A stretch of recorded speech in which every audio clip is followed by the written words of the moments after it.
case you're wondering why I'm wearing this silly hat, it's because it's Halloween. Or at least it's as close to Halloween as my video will get without going past Halloween, because if I put out the Halloween video in November, then everybody will be like, "That was last week, what are you doing?" Anyways, I'm a snowboard kid, I guess. And on to the video.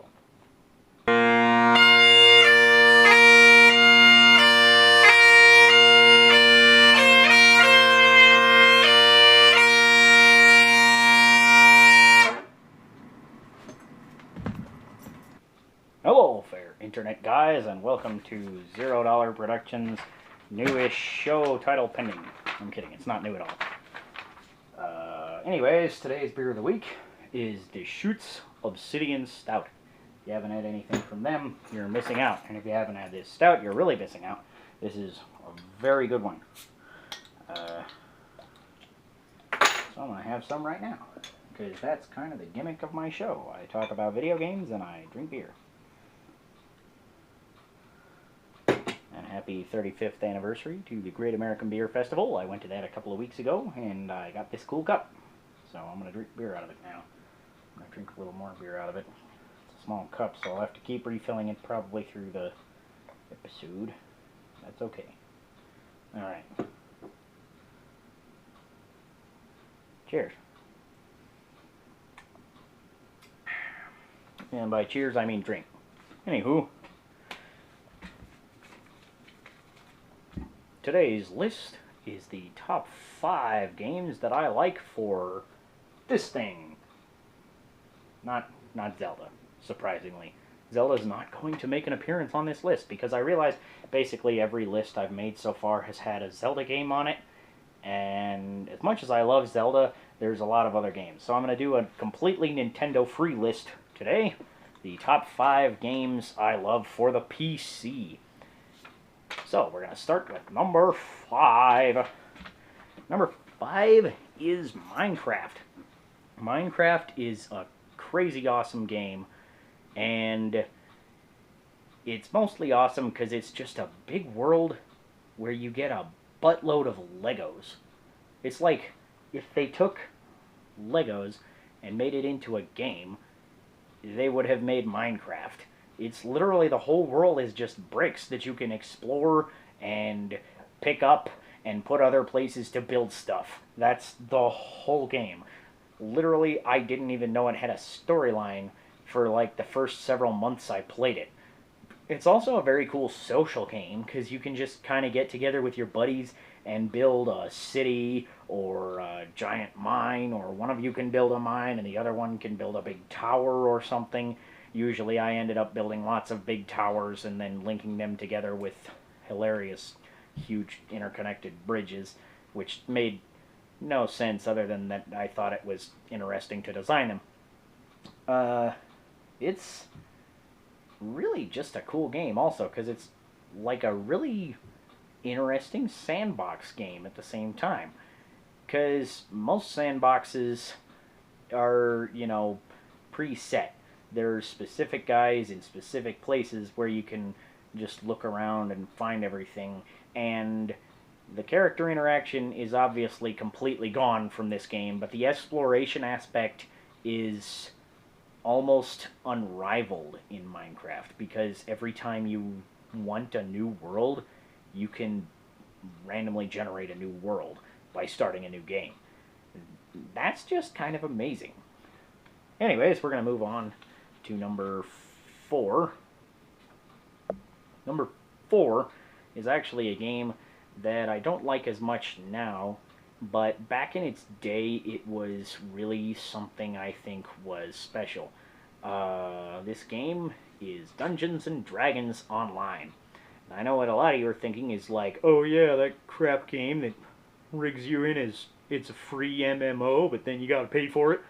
Well, yeah, that's basically where its downfall happened. It used to be like a $9 a month subscription or something, which was completely fine, because you paid your subscription and then you got all the content, which was fine. That's the way MMOs pretty much work.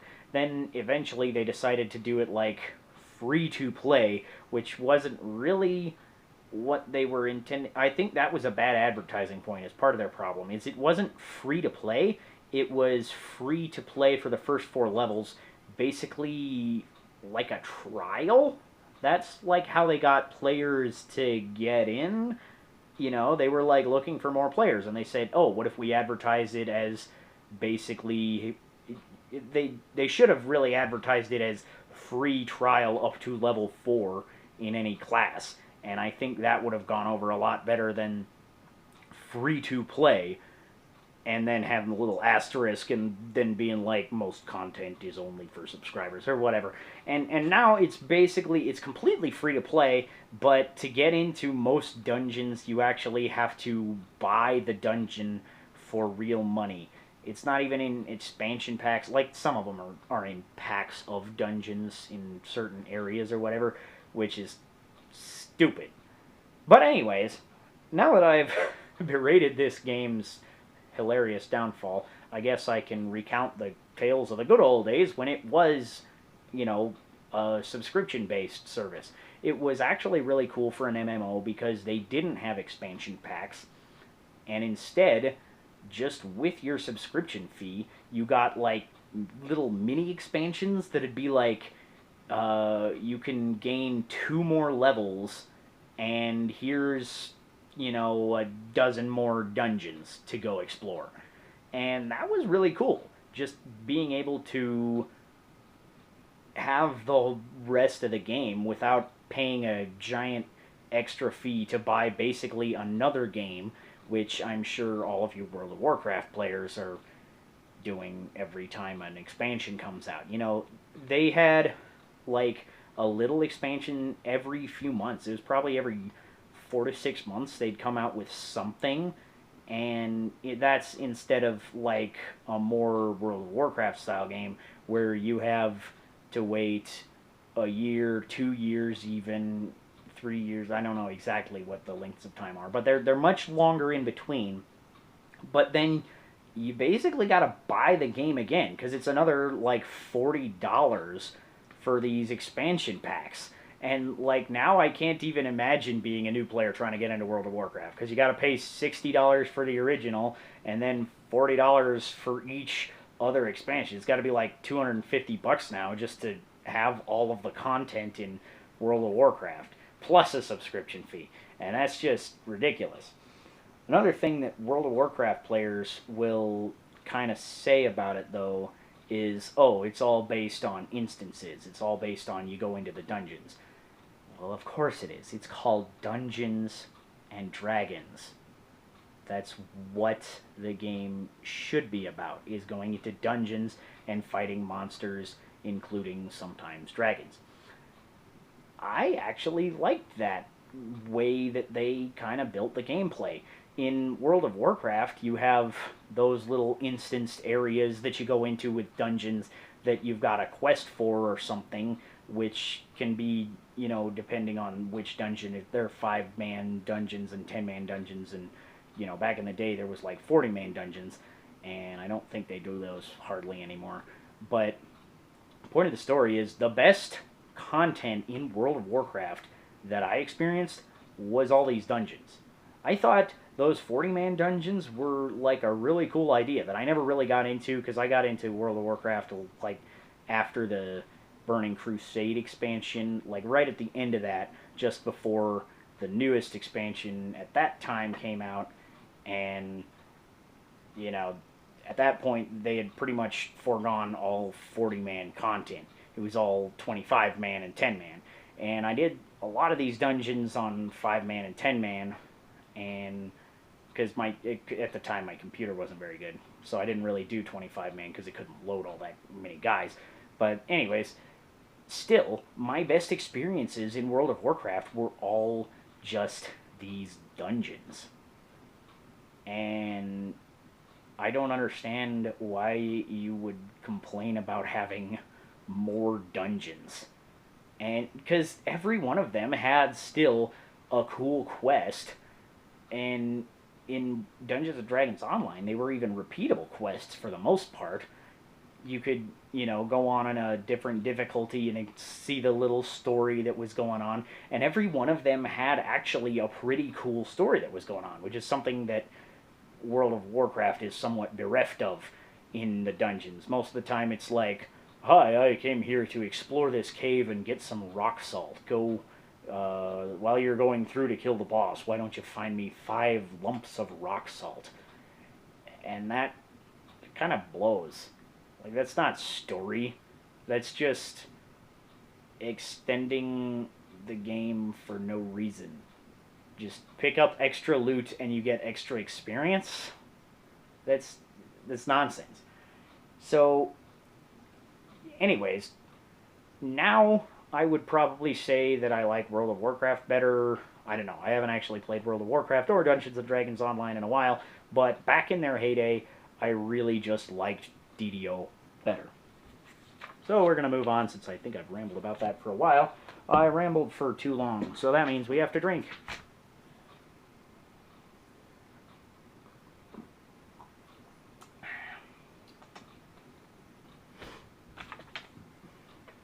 Move on to number 3.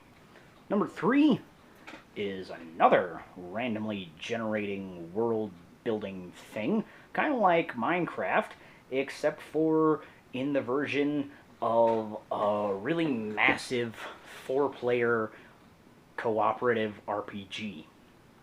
Diablo 2.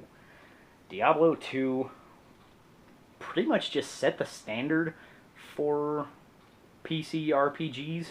It kind of established a lot of the staples of modern RPG things.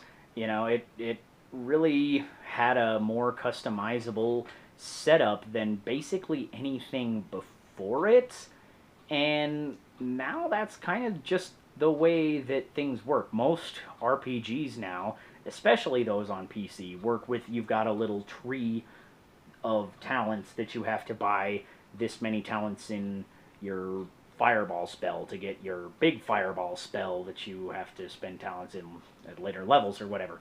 And you get more and more powerful abilities as you go down the tree or up the tree, because sometimes they just turn the tree around and it's literally the same mechanic. I'm looking at you, Skyrim. But that's for another time, because Skyrim is still awesome. As I said, it's got a random world building aspect, and that just makes the replay value infinite. Like, I could go back to this game and play through it again, and it wouldn't be the same game. Like, I would remember basically none of it. First of all, the story I haven't played through in quite a while, so I wouldn't remember most of the story. I remember, obviously, the big plot points, but going back and seeing all those again would be really cool, especially since I would get to explore literally a new world this time around. It wouldn't be the same one I have ever gone through. And that's just really clever game design, because you can go through these worlds again and again and again and find newer items, better items, you know, upgrade the difficulty so you get the best items possible on the highest difficulty, I think.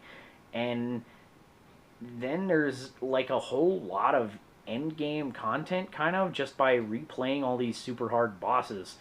And it's really an awesome, clever idea that they implemented. I used the word clever twice, so that's uncreative, so we need a drink.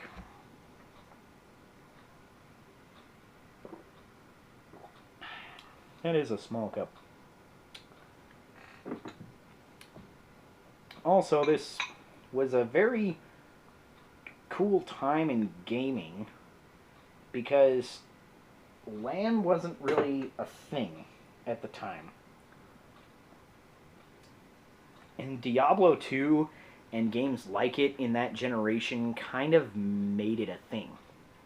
At least more so than it was. It was around, you know, before Diablo 2, years before, in fact. But this was one of the first handful of games to have a broad spectrum of online play, which I never personally got into, but I really liked playing it with my brothers, just hooking up all our computers together and just going to town. It really moved the industry in a way, I think. Not necessarily just Diablo 2, but games right at this time were starting to take advantage of the fact that you could do things with more than one system. And then, even a few years later, the original Xbox took that to another level where you could have 4 players on a system for like a maximum of 16 at a LAN party. And that was a really cool thing that I don't think would have happened without these preliminary games kind of setting the stage for that to happen. And now, of course, Xbox has kind of regressed because now in the current generation of Halo, you still can only have 1 player per Xbox, which seems like 3 steps backwards because you have 3 less players. But that's another discussion entirely. Anyways, we're going to move on to number 2. Number 2 is the one shooter to rule them all. Doom. Doom was just the greatest shooter of all time. Literally, I don't think anything else will ever even come close to it in terms of just sheer epicness. There are better shooters. There was more technically advanced shooters even at the time.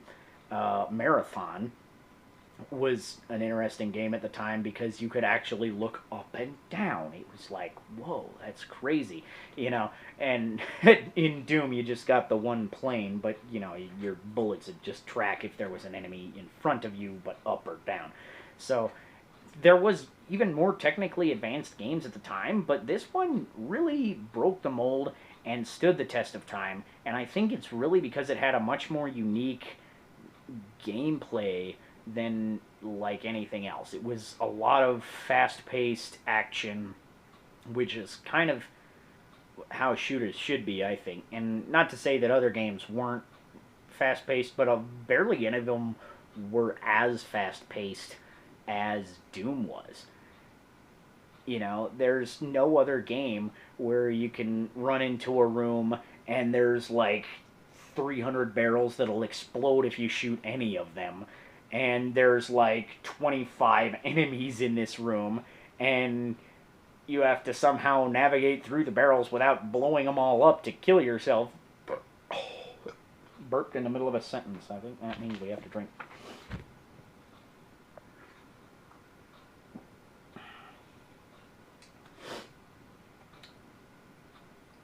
And anyways, it was very cleverly designed, the levels and the enemies.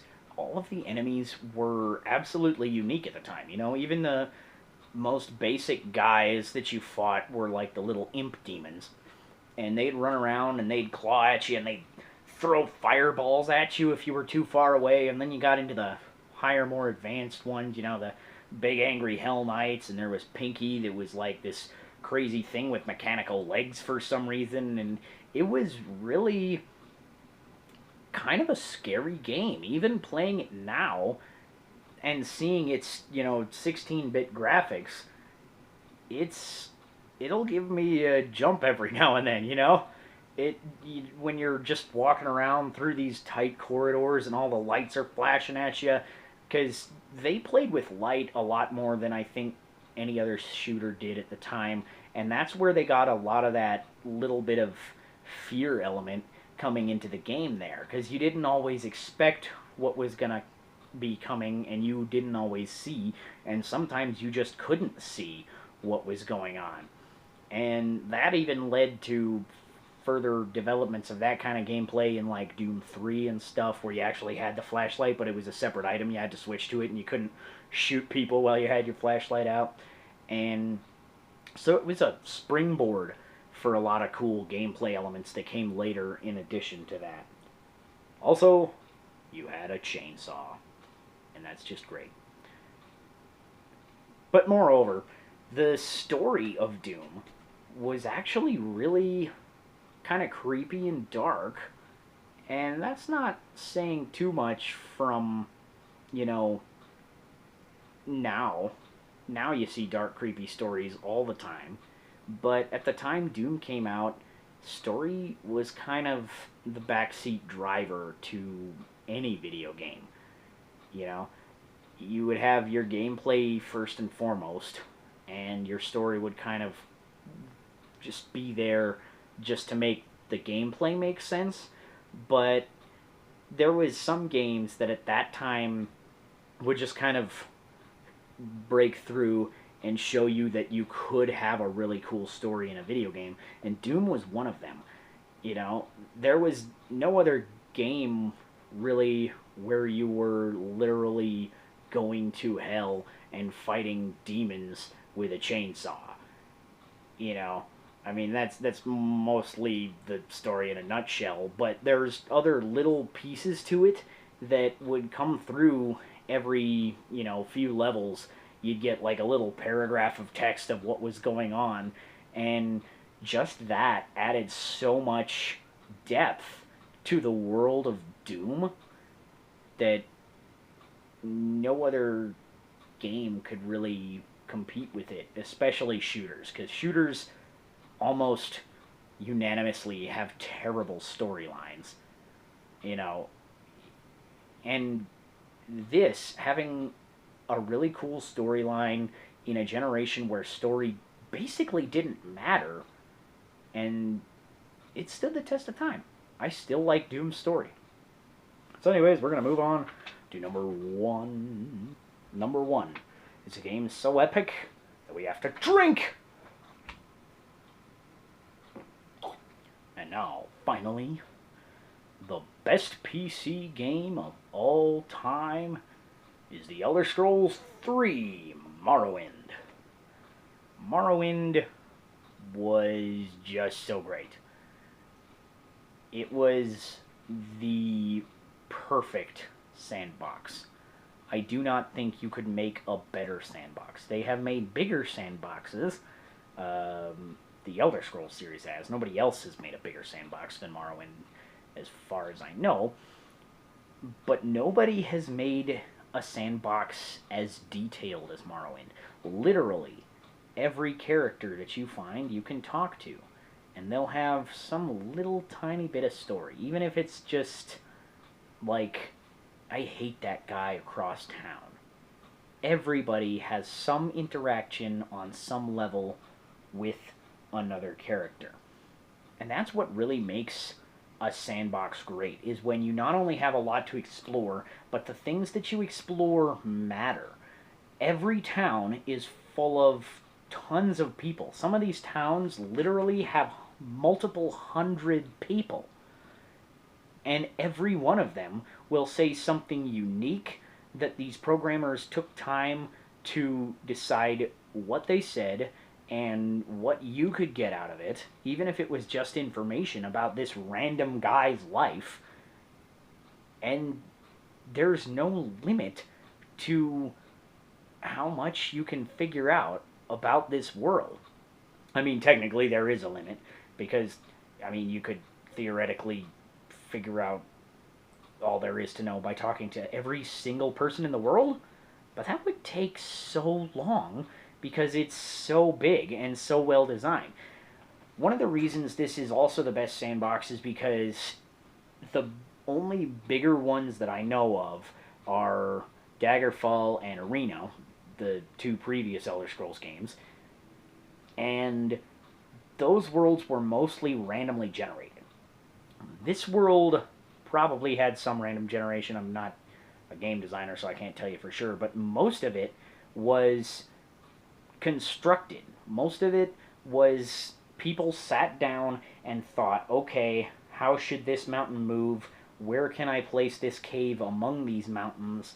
How should I design this cave so that you can get in and out, and maybe you'll have to figure out a puzzle to find the hidden item in this cave, or where do these ruins go, where did this shrine to this goddess go, or any number of things. There's so much to explore that literally I just explored this game. I didn't touch the story a single time.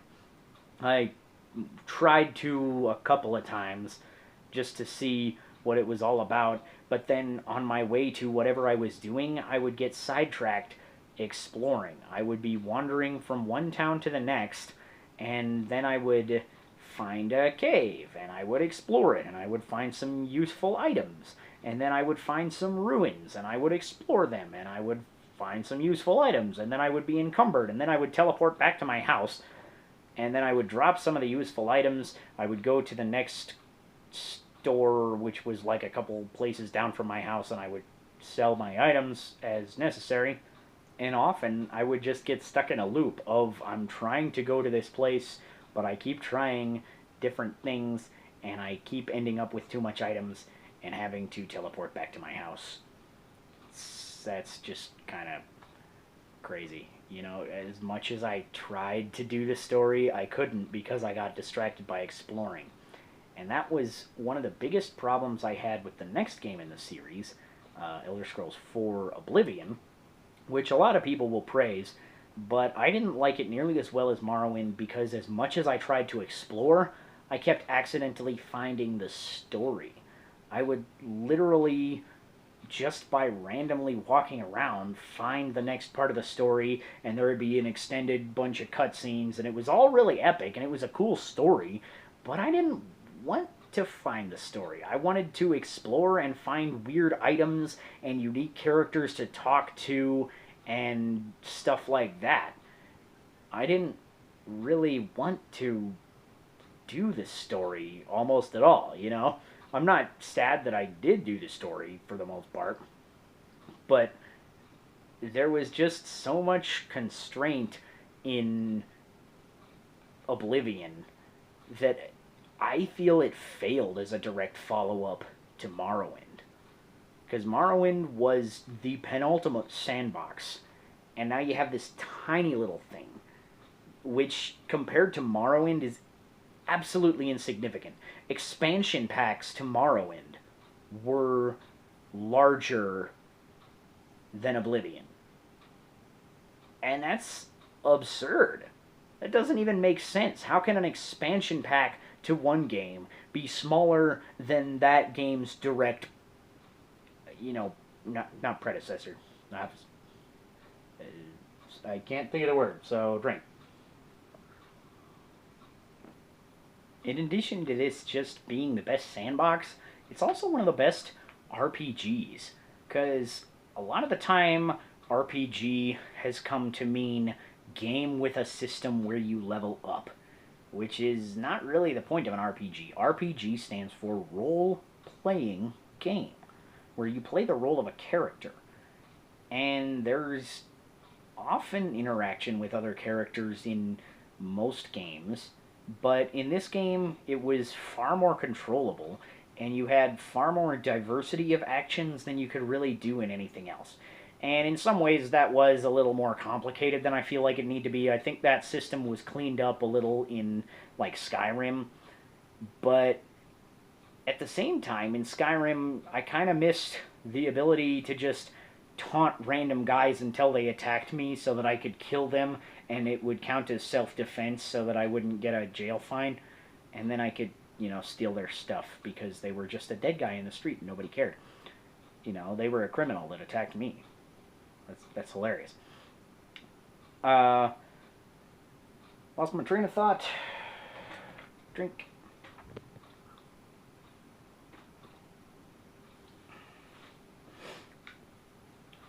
Anyway, all these reasons coming together are the reason I put Morrowind in the spot as the best PC game of all time. And now for number 0. There is no number 0. That doesn't even make sense. Thanks for watching, guys. Be sure to check me out on Facebook and look up my crappy website. And most importantly, would you please share and comment? Because I'd really like this thing to be more of a conversation than just me blabbing about stuff. Alright, thanks, guys.